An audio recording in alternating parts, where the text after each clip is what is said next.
नमस्कार दोस्तों, मेरा नाम है अम्बेडकर। आपका स्वागत है हमारे प्यारे चैनल अम्बेडकर सिखाने पर। दोस्तों, आप लोग को बता दें कि ममता से मिलने पहुंचे अखिलेश यादव। शॉल ओढ़ाकर मोदी शाल ओढ़ाकर बोले, दीदी आप लड़ी हैं, हारी नहीं, भाजपा ने चुनाव लूटा है। सपा अध्यक्ष अखिलेश यादव ने गुरुवार को तृणमूल कांग्रेस टीएमसी प्रमुख ममता बनर्जी से मिलने उनके कोलकाता स्थित घर पहुंचे भतीजे अभिषेक बनर्जी ने अखिलेश को गले लगाया। ममता भी अखिलेश को रिसीव करने के लिए गेट पर आई। अखिलेश शॉल ओढ़ाकर लेकर गए थे। वे जैसे ओढ़ने के लिए आगे बढ़े, ममता ने कहा, इसकी क्या जरूरत थी। इस पर अखिलेश बोले, दीदी आप लड़ी हैं, आप हारी नहीं। मुलाकात के बाद अखिलेश यादव ने क्या कहा, जान लेते हैं पूरा का पूरा चुनाव उन्होंने भाजपा लूटा है। सेंट्रल फोर्स इलेक्शन कमीशन और ट्रांसफर पोस्टिंग का इस्तेमाल किया। मैंने यूपी का चुनाव भी बहुत करीब से देखा है। वहाँ कभी डीजीपी नहीं न कभी चीफ सेक्रेटरी हटाए गए, किसी जेल के अधिकारी तक नहीं हटाए गए। जब बंगाल का चुनाव हुआ तो पूरा का पूरा स्ट्रक्चर उन्होंने अपने हिसाब से बनाया। अधिकारियों को निर्देश दिए कि आपको चुनाव लड़वाना है। अब सुना है कि फोर्स के लोगों को 15 दिन की छुट्टी मिली है। सामान्य तौर पर सेंट्रल फोर्स को इतने लंबे छुट्टी नहीं मिलती। अखिलेश यादव ने हिंसा पर कहा कि यहाँ राजनीतिक कार्यकर्ताओं और पार्टी ऑफिसों के साथ जिस तरह का व्यवहार हो रहा है वैसा हमने कभी नहीं देखा। हम भी सरकार में आए और गए, लेकिन कभी ऐसा व्यवहार नहीं हुआ, चाहे साथी अभिषेक हो या आदरणीय दीदी। उन्होंने सिक्योरिटी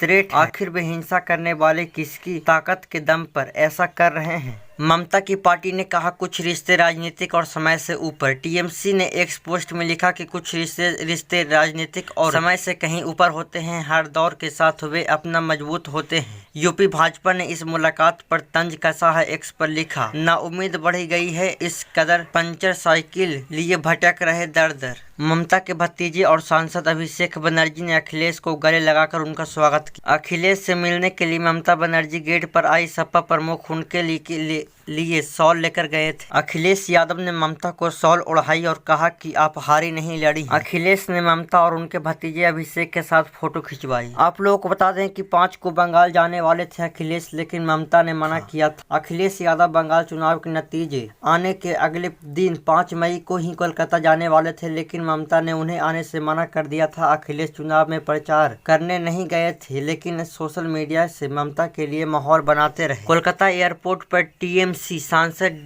डेरेके ओ ब्रायन ने अखिलेश का स्वागत किया। मीडिया से बातचीत में अखिलेश ने कहा, भाजपा की आंखों में दीदी खटकती है क्योंकि वह आधी आबादी का प्रतिनिधित्व करती है। भाजपा सामंती सोच की है। इनके संगी साथी लोग पुरुषवादी लोग हैं। यह लोग नारी को बढ़ते हुए नहीं देखना चाहते। चुनाव में हार के बाद पहली और 4 महीने में दूसरी मुलाकात। बंगाल चुनाव में हार के बाद अखिलेश INDI गठबंधन के पहले नेता हैं जो ममता से मिलने पहुंचे। इससे पहले ममता अखिलेश की मुलाकात 27 जनवरी को हुई थी। 2027 के यूपी विधानसभा चुनाव से पहले सपा और टीएमसी के बीच यह मुलाकात काफी अहम मानी जा रही है। शुभेंदु अधिकारी ने कहा, यूपी चुनाव में अखिलेश खत्म हो जाएंगे। पश्चिम बंगाल में बीजेपी ने 207 सीटों पर जीत दर्ज की, जबकि टीएमसी 80 सीटों पर सिमट गई। 2021 के मुकाबले बीजेपी का वोट शेयर करीब 8% बढ़ा। जिन 119 सीटों पर टीएमसी पिछले 15 साल से लगातार जीत रही थी, उनमें से 75 सीटें बीजेपी ने जीत, यानी टीएमसी अपने करीब 63% सीटें गवा बैठी। भाजपा नेता शुभेंदु अधिकारी कहते हैं, राहुल गांधी भी खत्म, तेजस्वी यादव भी खत्म, आज ममता बनर्जी भी खत्म, आने वाले यूपी चुनाव में अखिलेश यादव भी खत्म हो जाएंगे। बंगाल चुनाव के शुभेंदु अधिकारी भाजपा का बड़ा चेहरा थे। उन्होंने भवानीपुर सीट पर ममता बनर्जी को 15,000 वोटों से हराया है। नंदीग्राम सीट से भी चुनाव जीता है। शुभेंदु अधिकारी ने अपने जीत पर बात करते हुए अखिलेश यादव पर जमकर प्रहार किया। उन्होंने कहा, राहुल गांधी और तेजस्वी यादव पहले ही खत्म हो गए, ममता बनर्जी आज खत्म हो गई। आने वाले यूपी चुनाव में अखिलेश यादव भी खत्म हो जाएंगे। बंगाल जीत से यूपी में भाजपा कार्यकर्ता उत्साहित। पंकज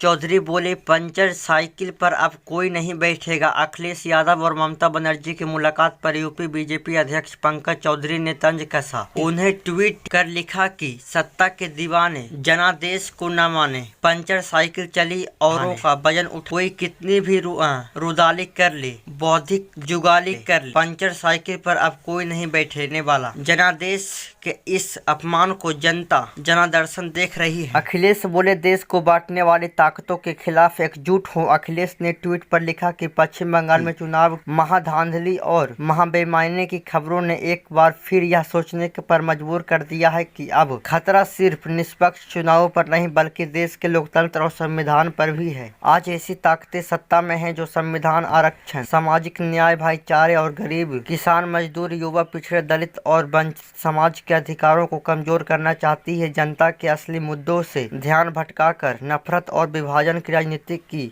ओर जा रही है। नोटबंदी और उलझाऊ जीएसटी से छोटे कारोबार खत्म हुए, शिक्षा और सरकारी संस्थाओं को कमजोर किया गया, भ्रष्टाचार बढ़ा और लोकतांत्रिक संस्थाओं पर दबाव बनाया गया। विपक्षी दलों को तोड़ना और जनता की आवाज दबाना अब राजनीति का हिस्सा बना दिया गया है। देशवासियों को समझना होगा कि लोकतंत्र तभी मजबूत रहेगा जब संविधान और जनता अधिकार सुरक्षित रहेंगे। अब समय आ गया है हम सब मिलकर देश को बांटने वाले नकारात्मक ताकतों को हटाएं और लोकतंत्र, संविधान और देश की एकता की रक्षा के लिए एकजुट। अखिलेश ने कहा, लोकतंत्र की हत्या कर रहे हैं बीजेपी के लोग। अखिलेश यादव ने कहा, मैं किसी को एडवाइस देने नहीं आया हूं। जिस तरीके से आदरणीय दीदी को अपमानित किया गया, उनके लोगों को वोट नहीं डालने दिया गया, क्या यह सेंट्रल फोर्स की जिम्मेदारी है? क्या अब चुनाव ऐसे कराएंगे कि वहां एजेंट्स को ही नहीं बैठने देंगे? फिर तैयारी करेंगे कि एफआईआर कराकर टारगेट वोट डालने वाले जो टीएमसी स्ट्रॉन्ग वोट हैं उन्हें निशाना बनाया गया। उन्होंने कहा कि बीजेपी के लोग इलेक्शन कमीशन के साथ मिलकर लोकतंत्र की हत्या कर रहे हैं। तो दोस्तों आज के लिए बस इतना ही। धन्यवाद।